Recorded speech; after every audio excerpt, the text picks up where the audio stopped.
Hey YouTube, how you been?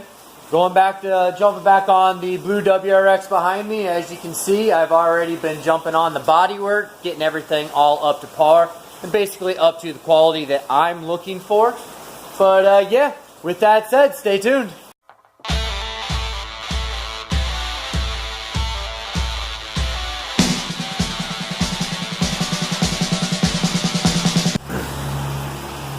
Alright, so I've already got the two doors already done. They're already ready for primer right now. So all I have to do is basically shoot them, get them in some 2K filler primer, and block that out so that these doors, can be painted.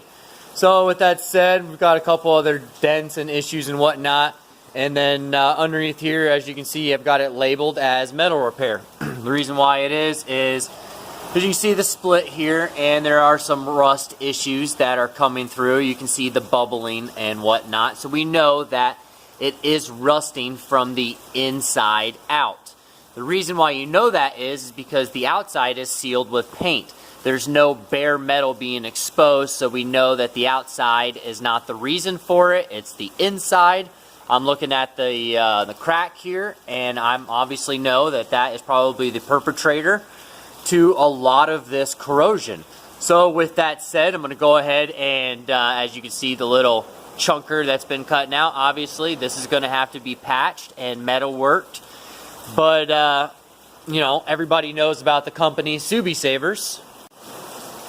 I have been talking with them. They want me to make some short videos on some installation of their panels, which is a great idea. Normally I do some long drawn out videos of explanations of how it's done, the entire process and whatnot, but I'm going to basically do just a quick installation from start to finish, you know, keep it under, you know, a couple minutes or so, just real quick, you know, just boom, boom, boom, cut, grind, weld, explain it as fast as possible.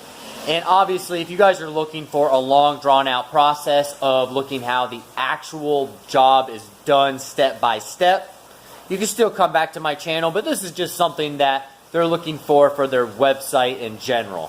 So with that said, obviously I'd like to stay with Subi Savers. They do great parts. They stamp great OEM fitment parts. So that's the direction I'm going to go with this. This car does need some rocker panel patches as well.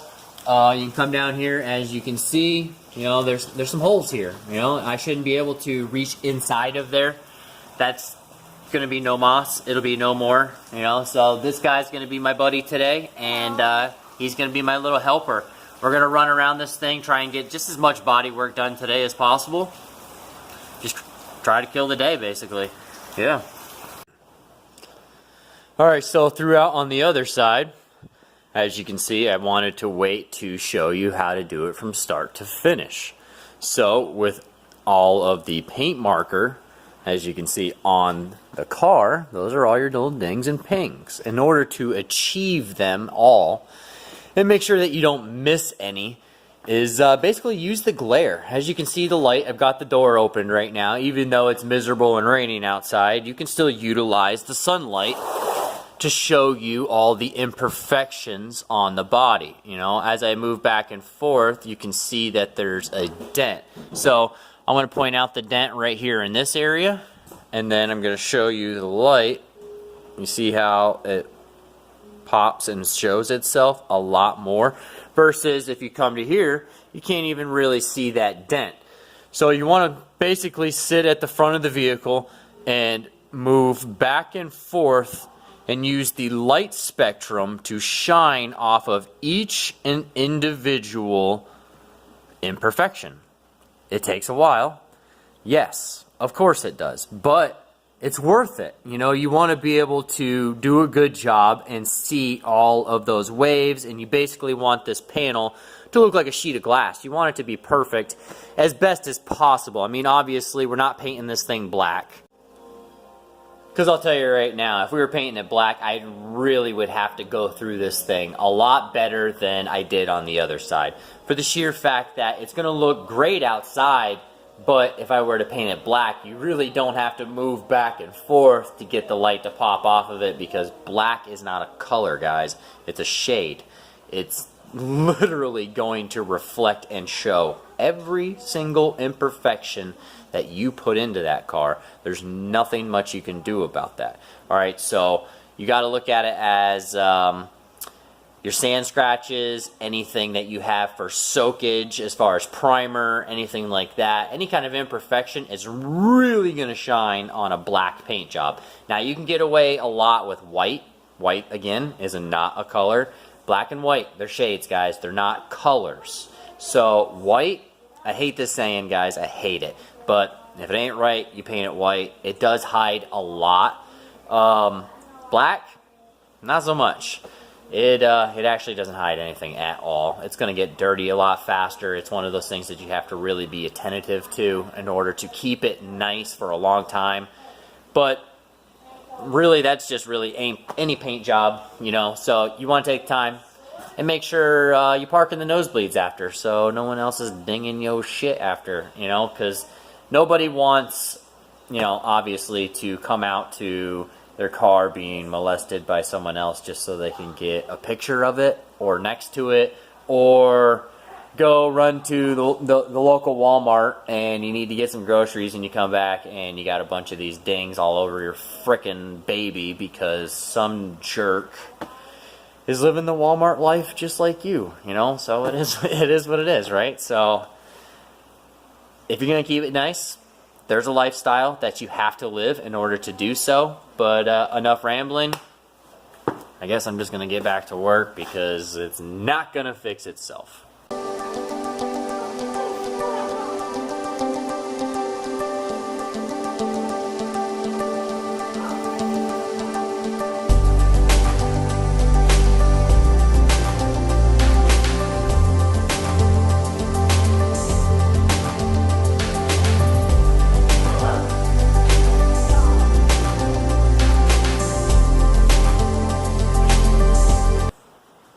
Alright, so first you're going to want to take some 180 sandpaper and you're going to want to address just one panel at a time. The reason why you only do one panel is because you've got so many dings and pings that you want to address. You don't want to forget where they were. So that's why I usually repair one panel at a time. If you just go right at it and just sand the whole car down, that's absolutely the wrong way of doing things, because once you sand it, there's not going to be any light spectrum on that panel because it's a dull finish now. It's going to be a lot harder to find all those dings and pings that were so meticulously found and actually easily found through the light. They'll have to be meticulously found after, if you sand the whole car first. This is why this is the way it's done. So 180 grit. A lot of guys out there that are old school will go straight to the grinder. These are just dings and pings. They're nothing that I can't just hit with a little bit of icing and hit it with some 2K primer, block it out, and achieve the finish that I'm looking for. You don't need to go to bare metal for this. You just need to hit it with 180, deck down the surface, and get it to where it's flat.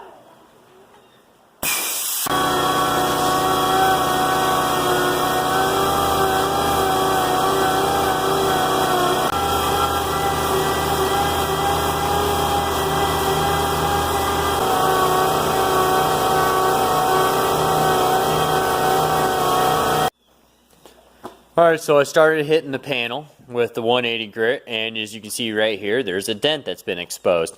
Now, I didn't have this dent marked. All I had was the actual fisheye, which you can still see a lot of these fisheye that are coming through. This is from the previous painter. Obviously, they just wanted to paint it and probably send it out the door. It's kind of the way it works for a lot of production shops, but as it is, this dent was exposed. I didn't see it, so now I know it's there. The reason why it didn't get sanded is because it's obviously lower than the actual panel itself. So that's how you know that you are holding the DA as flat as possible. You don't want to hold it, you know, basically you don't want to hold it at an edge such as so, or tilt it. You want to keep it as flat as possible. You know, when you are using the DA, if you go up and down such as so. Usually I will go down, I'll come over just a little bit, come straight back up, go over just a little bit, come back down, go over just a little bit, come back up, go over just a little bit, come back down. Yeah, it is literally that tedious. And then you are to cross your X's. So if you went up and down this way, you need to go back this way, and then angle this way, and then angle this way. And then that is the procedure that you use a DA in. DA stands for dual action, and dual action orbital sander. The reason why it's dual action is it goes up and down, and it spins around as well.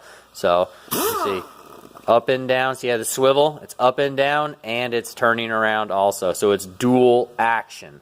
Yeah.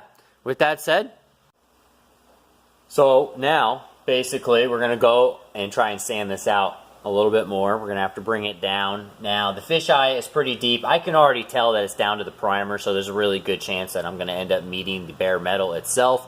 So, when you do this and you try to sand issues such as so, you know, properties like this, basically you want to address it as flat as possible. The reason why that is because if you go at it at an angle, yes, you will be able to cut all of that out, but it's going to be a lot harder for you to feather your body work out completely, because once you're adding and trying to fill that low spot, which really doesn't have to acclimate to be that low if you take your time to deck it flat. Now, obviously, time is money. It's how it works. You're just trying to get it done. That's why a lot of old school guys will just get in there with the grinder and they just and then they just feather it out real quick, feather the edges, and then send it with some body filler. You know, you can deck it flat right then and there and get it down the road. But is it really done correctly? No, it's not. I'm not going to lie. That's why you have swelling issues. So these things are not big, heavy panels. They are very tinny. You know, they're not like those old school hot rods. So there's a reason why we can't put the grinder to them anymore. You take off too much material and these panels are already thin as is. So you sand them. You take time to sand the material off so that we can still utilize the same thickness of metal. That's why it's done this way now. The right way. The right way. Alright, so now that I've got everything all feathered out, all of it is basically removed and flattened. As you can see, just this area was the problematic area, and it is feathered out as best as possible. You know, you can kind of see the even wear that has accumulated. Where it is not sanded, this is obviously a low spot. That's why they're the shades they are. So the panel had a little bit of ripples, or possibly just wasn't decked completely straight. But again, guys, this is just with a DA. It's not with a sanding block. You just want to feather it out, and, you know, as best as possible. You're using a machine to do the job fast and cut quick. So if you're going to do so, you want to feather it and do it as nice as possible. You can use a lot of the problematic areas, like these little chips and whatnot, as guidelines. So as you're sanding over it, the reason why it's not being sanded, obviously, is because it's lower than the panel surrounding it. So you want to be able to feather all of the surface around until it disappears. Now, you don't want to sit in just one spot and do this, because you're creating a low spot in this area.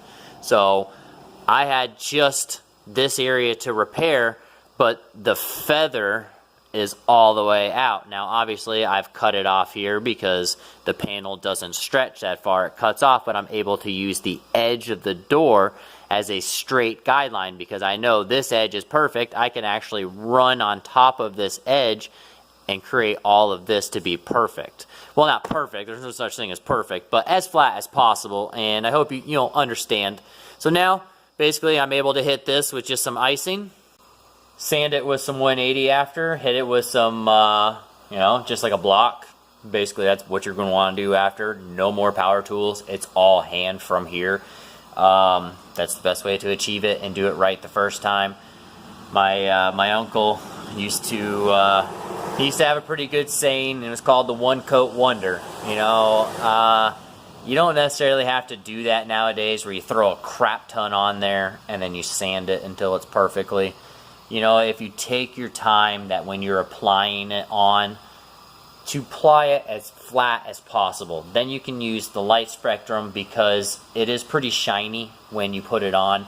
And you can basically apply it, look back and forth to see if you have any low spots on it, and if you have to apply more in a certain area, then you know how to do so with the squeegee and the applicator that they give you for applying the icing or the body filler. So with that said, guys, there's obviously a lot more to it than this, and there's a lot of explanation, so we're going to end it here until the next part 5 of the WRX build. So with that said, I'm Bill Schneider. This is Rumble Garage. I work on only cars with the stars, Subaru only. And yeah, you know, obviously we're going to kill this bodywork. We're going to keep on going, get this done. You know, there's only one way to do it right, and yeah, that's the right way. Don't forget to subscribe. Oh yeah, most important, don't forget to subscribe. Man, you're on it. That's what's up. All right, guys. You guys have a good one. Bye.